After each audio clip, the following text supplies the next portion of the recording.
Hello everyone, good morning. সবাইকে কেমন আছো তোমরা সবাই? আশা করি খুব ভালো আছো, আমিও ভালো আছি। আর এখন দেখো সকালবেলা পাখিকে খাওয়া দিয়ে নিচ্ছি, কারণ আমি যতক্ষণ না খাবার না দেবো ততক্ষণ পাখিগুলো যাবে না, ঘর দুয়ারের সামনে বসেই থাকবে। দেখো ভুজিয়া খেতে দিচ্ছি, কি সুন্দর খাচ্ছে সবাই মিলে। আর আমরাও খেয়ে নিয়েছি, সকালবেলা চা আর মুড়ি খেয়েছি। চলো এদিককার কাজ তো সেরে নিলাম, এবার রান্না করতে যাবো, কারণ অনেকটাই লেট হয়ে যাচ্ছে। এই দেখো রান্না করতে চলে এসেছি, আলু ভেজে নিচ্ছি। দেখো তো আজকে একদম সিম্পল রান্না করব। আজকে করব ডাল, আলু ভাজি, ডিম অমলেট আর বাটা করব। আর এই কদিন ধরে মাছ খেতে খেতে পুরো ঘৃণা ধরে গেছে, তাই ভাবছি আজকে আর মাছ রান্না করব না, আজকে একদম সিম্পল রান্না করব। আর এমনি তো বাড়িতে বাড়ি থাকবে না, আমি আর মাই থাকবো।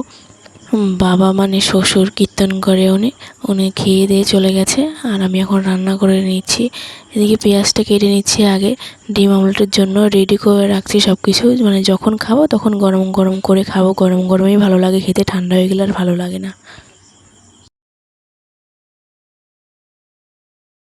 তো চলো রান্নাটা আগে সেরে ফেলি, তারপর তোমাদের সঙ্গে এসে কথা বলছি।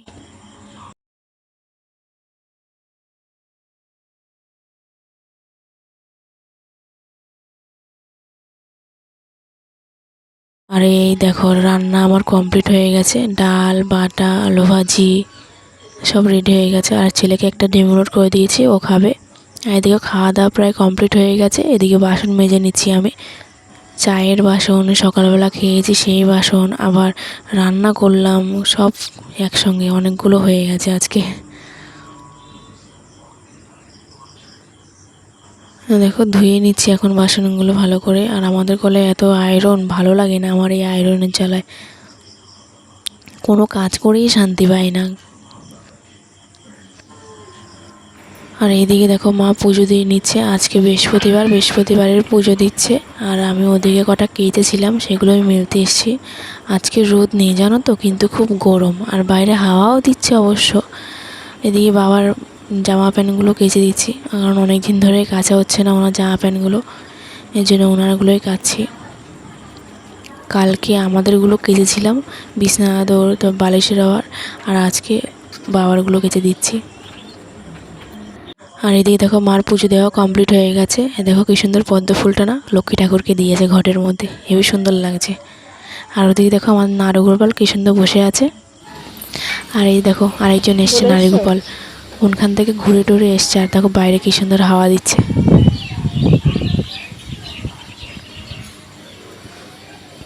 হাওয়া খাচ্ছ? হাওয়া লাগছে? আর এদিকে দেখো আমার ছেলের জন্য একটুখানি লেবুর জুস করে নিচ্ছি, কারণ ও একদমই ভাত খেতে চায় না, ভাত বলো দুধ বলো কোনো কিছুই খেতে চায় না। এর জন্য একটু জুস বানিয়ে নিচ্ছি, এটা একটু ভালো খায়। আর আমাদের বাড়িতে জানো মানে জুসারটা আছে, কিন্তু আমার একদম বের করতে ইচ্ছা করে না, কারণ একটুখানির জন্য আবার জুসার বের করব, অনেক খাটনি, এই জন্য আমি হাতেই করে নিই। তো হয়ে গেছে, এবার ওকে দিয়ে আসবো। আর আমি স্নান করে চলে এসেছি, আর মাথাটা আসে নেবো ভালো করে, আর সবাইকে খেতেও দিতে হবে। তো দেখতে থাকো পুরো ব্লগটি, আশা করি তোমাদের ভালো লাগবে। ভালো লাগলে লাইক, শেয়ার, কমেন্ট অবশ্যই করবে। আর এখানে আমার মাথা আঁচড়ানো হয়ে গেছে, এবার সিঁদুরটা পরে সবাইকে ভাত দিয়ে আসবো। আর এদিকে জামা কাপড় শুকিয়ে গেছে, আমি নিয়ে আসছি। আর দেখো আমার ছেলে আমাকে হেল্প করে দিচ্ছে, ও সব পারে, শুধু বলবে মা আমি বড় হয়ে গেছি না, দাও আমি তোমাকে সব কাজগুলো করে দিচ্ছি। দেখো কেমন বদমাশি করছে, ছুঁড়ে ছুঁড়ে মারছে, দেখেছো কেমন বদমাশি করছে। আর দেখো মা ওটাকে তাড়াচ্ছে, এত দুষ্টু হয়েছে বলার মতন না।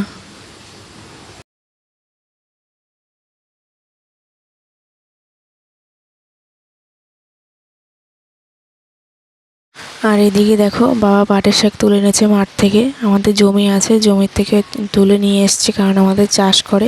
আর এগুলো সকালবেলা একদম ভোরবেলা বাজারে নিয়ে যাবে বিক্রি করার জন্য। আর আমার ছেলে দাঁড়িয়ে আছে। আর দেখো সন্ধ্যা হয়ে গেছে, পুরো অন্ধকার, কারণ আমাদের তো গ্রামে বাড়ি, আর শহর হলে একটুখানি লাইট মাইট জ্বলতো, আর একদম পুরো অন্ধকার। তো চলো বাই, এইটুকুনি ব্লগ আজকে।